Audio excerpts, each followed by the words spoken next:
तो इस मूवी के शुरू में हम बाइली नाम की एक लड़की को देखते हैं जिसने बताया कि हमेशा अपने काम में बिजी रहने की वजह से मैंने अपनी बेटी को बिल्कुल टाइम नहीं दिया और अब मैं अपनी इस गलती को सुधार लूंगी। सीन कट होकर हमें एक अजीबो गरीब सा वीएन दिखाया जाता है जहाँ से बहुत से लोगों की आवाजें आ रही थी, लेकिन कोई नहीं जानता अभी कि ये सब क्या है।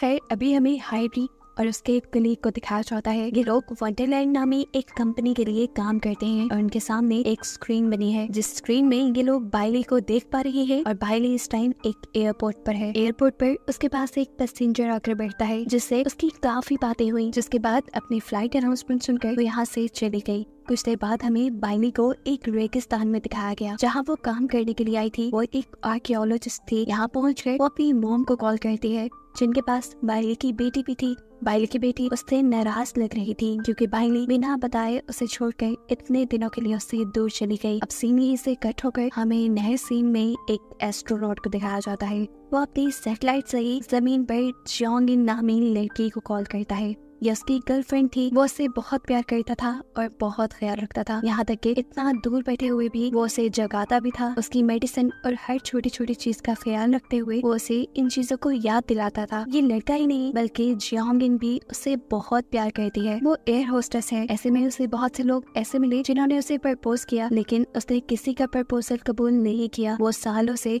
अपने बॉयफ्रेंड का वापस जमीन पे आने का वेट कर रही है। सीन यहीं से चेंज होता है और हम उस एस्ट्रोनॉट को हॉस्पिटल में देखते हैं। हमें मालूम हुआ कि एक एक्सीडेंट की वजह से ये एस्ट्रोनॉट कोमा में जा चुका था। सबसे बड़ा सच यहाँ ये रिवील हुआ कि जियोंगिन जिससे बातें करती है वो हकीकत में उसका असल फियांसी नहीं है, वो उसके फियांसी का एक AI वर्जन है। तो अब कहानी में ट्विस्ट ये है कि इस मूवी में एक वंडरलैंड नामी कंपनी है जिसकी एम्प्लॉय हाइरी और उसके साथी से हम पहले मिल भी चुके हैं। ये दोनों मिलकर उन इंसानों की AI वर्जन बनाते हैं जो इंसान या तो मर गए हों या कोमा में हो, ताकि उनसे बात करके उनकी फैमिली को थोड़ा अच्छा महसूस हो सके। फिर लोग इन AI वर्जन से वीडियो कॉल पे ऐसे बात करते हैं जैसे वो सच में जिंदा हो, और अक्सर लोगों को तो ये बात मालूम भी नहीं होती। जियोंगिन जो कि अपने बॉयफ्रेंड को बहुत ही ज्यादा याद करती थी, वो उसके कोमा में जाने के सदमे को बर्दाश्त नहीं कर पाई। वो उसके बगैर नहीं रह सकती थी, इसीलिए उसने अपने बॉयफ्रेंड का AI वर्जन बनवाया हाइरी से। ये AI वर्जन आदतों और बातों में असल इंसान से इसलिए मिलता जुलता है क्योंकि AI वर्जन बनाने से पहले अक्सर इंसान खुद इस AI वर्जन से बातें करते हैं ताकि वो ठीक उस जैसा हो जाए, लेकिन क्योंकि एस्ट्रोनॉट तो कोमा में जा चुका था इसीलिए खुद ही जियोंगिन ने उसकी प्रोफाइल बनाई। ऐसे में जब भी वो एस्ट्रोनॉट की AI वर्जन से बात करती थी तो वो उसे सैटेलाइट के अंदर ही दिखता था। खैर यही वंडरलैंड के अंदर हम हाइरी और उसके एक कलीग को एक नया कैरेक्टर डिजाइन करते हुए दिखते हैं जिसे बनाने का ऑर्डर उसकी ग्रैंड माँ ने दिया था। इस कैरेक्टर को बनाने के बाद ये लोग उस ओल्ड लेडी को इस कैरेक्टर का डेमो भी देते हैं, जिस डेमो में ये AI कैरेक्टर उस ओल्ड लेडी से ऐसे बात कर रहा था जैसे वो सच में उसका पोता हो। ये देखकर उसकी आंखों से आंसू आ गए। यहाँ हाइरी ओल्ड लेडी को बताती है कि वंडरलैंड के अंदर भी आप लोग जो चाहे अपने प्यारों के लिए खरीद सकते हैं, जैसा कि कपड़े, कार्स, चीजें। ये सुनकर ग्रैंड माँ भी इस नए AI कैरेक्टर के लिए कुछ कपड़े खरीदती है। यहाँ से फारिग होकर हाइरी और उसका कलीग लंच करने के लिए चले गए, जहाँ जाकर हमने देखा कि हाइरी को उसके पेरेंट्स की कॉल आई जो हमेशा उसके लिए परेशान रहते थे क्योंकि हाइरी ने अभी तक शादी करने का फैसला नहीं किया था। अपने पेरेंट्स की रोज रोज की इन बातों से हाइरी तंग आ चुकी थी। उसके काम पे भी फर्क पड़ता था, इसीलिए हाइरी की कलीग ने उसका फेक बॉयफ्रेंड बनने का डिसाइड किया। इसके बाद हमें इन चारों को एक साथ डिनर करते दिखाया जाता है, लेकिन इस टाइम हाइरी के पेरेंट्स वीडियो कॉल पे थे। सीन कट होकर हमें जियोंगिन को दिखाया जाता है जिसे हॉस्पिटल से ये खुशखबरी मिली कि उसके बॉयफ्रेंड को होश आ गया था, वो कोमा से निकल आया है। उसके होश में आने से जियोंगिन की खुशी का ठिकाना ही नहीं रहा था। अब उसे अपने बॉयफ्रेंड की AI वर्जन की भी जरूरत नहीं रही थी, इसीलिए वो उसकी AI वर्जन को भी बंद कर देती है। जियोंगिन उसे अपने घर ले जाती है और आहिस्ता आहिस्ता उसका बॉयफ्रेंड बहुत अच्छे तरीके से रिकवर कर जाता है। वो अब अपनी पहले वाली रूटीन की तरफ वापस आने लगा था। यहाँ दूसरी तरफ हाइरी अब उस ओल्ड लेडी से मिलती है जिन्होंने उनसे अपने ग्रैंडसन यानी पोते का AI वर्जन बनवाया था। उसके ग्रैंड माँ अब दो जॉब्स करने लगी थी क्योंकि इनके ग्रैंडसन का AI वर्जन इनसे बहुत सारी फरमाइशी करने लगा था। हाइरी को लगा कि शायद उनके सिस्टम में कोई इशू है, लेकिन फिर उसकी ग्रैंड माँ ने बताया कि उनका असल पोता भी ऐसे ही बिगड़ा हुआ था, इसीलिए उनका AI वर्जन भी उनसे ऐसे ही फरमाइशी करता है। सीन्स यहीं से बाइली की तरफ शिफ्ट होते हैं, जो इस टाइम अपनी मॉम से बात कर रही थी। वो अपनी मॉम से पूछती है क्या आपको ये स्कार्फ चाहिए, लेकिन उसकी मॉम ये कहकर फोन काट देती है कि नहीं, मुझे तुमसे कुछ नहीं चाहिए, ऐसे जैसे वो बाइली से नाराज हो। जिसके बाद हमें दिखाया जाता है कि अब बाइली की मॉम वंडरलैंड की सर्विस को खत्म कर रही थी। यानी इतना बड़ा सच ये रिवील हुआ कि कहानी के शुरू में हमने जिस बाइली को देखा था और जिस बाइली से उसकी बेटी और उसकी मॉम बात करती थी, वो भी सिर्फ बाइली का AI वर्जन ही था, क्योंकि हकीकत में तो बाइली मर चुकी थी। और यहाँ एक सच हमें ये रिवील होता है कि जो कन्फेशन हमने मूवी के शुरू में सुना था वो बाइली का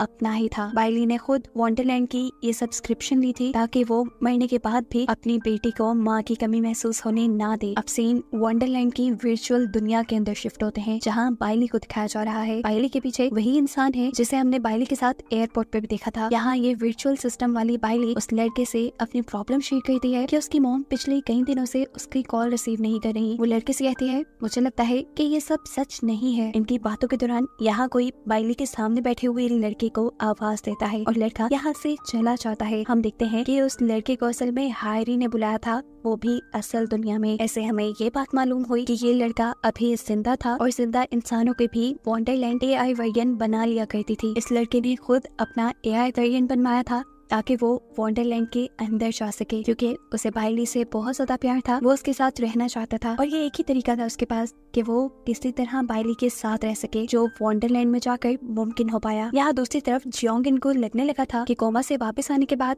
उसका बॉयफ्रेंड काफी अजीब बिहेव करने लगा है। वो उसका पहले की तरह ख्याल नहीं रखता, अब पार्टीज करने लगा है और उससे काफी दूर हो गया है। उसे तो AI वर्जन वाले अपने बॉयफ्रेंड की आदत हो गई थी, जो उसे जगाता था, उसे मेडिसिन याद करवाता था, उसका ख्याल रखता था। इन सभी चीजों से तंग आकर वो भी दोबारा उसके AI वर्जन को एक्टिवेट कर लेती है। यहाँ दूसरी तरफ हम देखते हैं कि बाइली का फोन उसकी बेटी ने उठा लिया था। बाइली अपनी बेटी से बात करती है और उसे बताती है कि कुछ दिन बाद वो घर वापस आने वाली है। ये सुनकर फौरन उसकी ग्रैंडमा यहाँ आई और उस बच्चे के हाथ से फोन पकड़कर बाइली का फोन काट दिया। वो नहीं चाहती थी कि उनकी बेटी किसी झूठी उम्मीद में जिए। वो जानती थी कि बाइली यहाँ वापस कभी नहीं आ सकती, इसीलिए अब उन्होंने फैसला किया कि वो बाइली की बेटी को अपने गाँव ले जाएंगी ताकि अपनी कजन्स के साथ बिजी होकर उसे अपनी मॉम को बोलने में आसानी हो। ये बात वर्चुअल दुनिया में बाइली सुन चुकी थी और उसके बाद सुनते ही वहाँ उसकी वर्चुअल दुनिया में आग लग जाती है। सीन कट होकर हमें उस जवान बच्चे के AI वर्जन को दिखाया जाता है जिसे उसकी ग्रैंडमा ने बनवाया था। उसे बताया जाता है कि अब उसका सब्सक्रिप्शन खत्म हो रहा है, उसे अब इस AI दुनिया में डिलीट कर दिया जाएगा, यानी मार दिया जाएगा, क्योंकि अब उसकी ग्रैंडमा जिंदा नहीं रही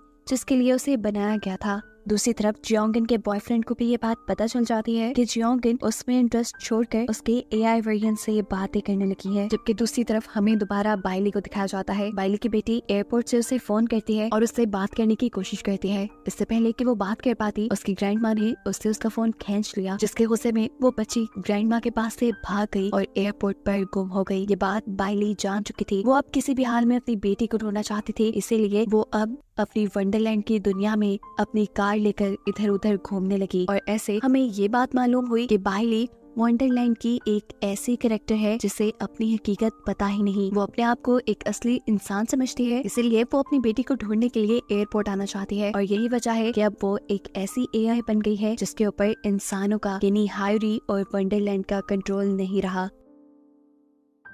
और अब ना चाहते हुए भी बाइली बहुत सारे लोगों के AI वर्जन को हैक कर रही थी। वो असली दुनिया में जाकर अपनी बेटी को ढूंढना चाहती थी, लेकिन ऐसा मुमकिन नहीं था। उसकी दुनिया में उसके सामने बहुत सारे पहाड़ तबाह हो रहे थे, आग लग रही थी और उसके रास्ते में और भी मुश्किलें आ रही थी, जिसका मतलब था कि वंडरलैंड का सिस्टम क्रैक हो रहा है। दिखाया जाता है कि बाइली अपने सामने आने वाली फायरवॉल को तोड़कर अंदर चली गई, यानी वो वंडरलैंड के ऑपरेटिंग सिस्टम के अंदर चली गई। और इस जगह बाइली को मालूम होता है कि वो सिर्फ एक AI प्रोग्राम है, जबकि असल दुनिया में हम देखते हैं कि हायरी और उसका क्लीक पूरे सिस्टम को रीसेट करना चाह रहा था, क्योंकि अगर रीसेट ना किया जाता उस सिस्टम को तो बाइली बहुत ज्यादा नुकसान पहुंचा देती सिस्टम को। सिस्टम को रीसेट करते हुए एकदम से हायरी को स्क्रीन के ऊपर बाइली नजर आती है। हायरी को ऐसा लगता है कि जैसे बाइली उसे कुछ बताने की कोशिश कर रही है, इसीलिए वो कुछ देर के लिए पूरा का पूरा सिस्टम बाइली के हाथ में दे देती है। सिस्टम के एक्सेस मिलते ही बाइली वर्चुअल दुनिया के अंदर उसी एयरपोर्ट पे पहुंच जाती है जहां उसकी बेटी गुमी थी। एयरपोर्ट पे मौजूद सभी लोगों के फोन्स हैक करके वो जियोंग इनके बॉयफ्रेंड के जरिए अपनी बेटी को ढूंढने में कामयाब हो जाती है। अपनी बेटी के मिल जाने के बाद बाइली ने सिस्टम से और छेड़छाड़ करना बंद कर दी थी, और क्योंकि वो खुद ये हकीकत जान गई थी कि वो एक AI वर्जन है, इसलिए अब वो अपनी बेटी को भी सब सच बताना चाहती थी। वो अपनी बेटी को बता देती है कि वो सिर्फ एक AI सिस्टम है, कोई असल इंसान नहीं, और ना ही कभी वो अपनी बेटी के पास अपने घर आ सकती है। उसकी बेटी काफी समझदार थी, वो उसकी बात को समझ गई और उसने कहा, अगर आप यहाँ नहीं आ सकती तो कम से कम मैं आपसे इस वर्चुअल दुनिया में तो जुड़ सकती हूँ ना। एटलीस्ट जैसे आप अब मुझसे बात कर रही हैं, ऐसे ही मुझसे हमेशा बात कर सकती है ना। जिसके लिए ये आर्टिफिशियल बाइली के साथ साथ उस बच्ची की ग्रैंड मॉम भी मान जाती हैं, जिन्होंने पहले बाइली के सिस्टम को बंद करने की कोशिश भी की थी। इस सीन के बाद हमें दिखाया जाता है कि वंडरलैंड के ऑफिस में हायरी पूरे वंडरलैंड के सिस्टम को रीसेट करने में कामयाब रही, जिसकी वजह से बाइली भी रीसेट हो गई और इस वर्चुअल दुनिया में उसकी लाइफ फिर वहीं से स्टार्ट हुई, उसी एयरपोर्ट से स्टार्ट हुई जिस एयरपोर्ट पे हमने उसे मूवी के स्टार्ट में देखा था। बाइली को पुराना कुछ याद नहीं था। इस टाइम उसे एयरपोर्ट पे वही पहले वाला पैसेंजर भी मिला, और यहाँ हमें मालूम हुआ कि इस पैसेंजर को पुरानी सारी बातें याद हैं, यानी वो रीसेट नहीं हुआ और वो अभी तक हायरी के कंट्रोल सिस्टम से बाहर है। दूसरी तरफ अब हमें जियोंग और उसके बॉयफ्रेंड को दिखाया जाता है, जहाँ उसका बॉयफ्रेंड बहुत ज्यादा उदास था। एकदम से जियोंग पीछे से आकर उसके गले लग गई, क्योंकि अब वो जान गई थी कि जियोंग जीता जागता इंसान है, कोई AI नहीं जो उसके अकॉर्डिंग सारे काम करेगा। उसे ऐसे ही अपने बॉयफ्रेंड को एक्सेप्ट करना होगा और एक नई शुरुआत करनी होगी। इस एस्ट्रोनॉट को भी अपनी सारी गलतियों का एहसास हो गया था, वो भी अच्छे तरीके से इस नई जिंदगी की शुरुआत करता है, और आखिर में जियोंग उसके AI वर्जन को डिलीट कर देती है, जिसके साथ ही कहानी यहाँ खत्म हो जाती है।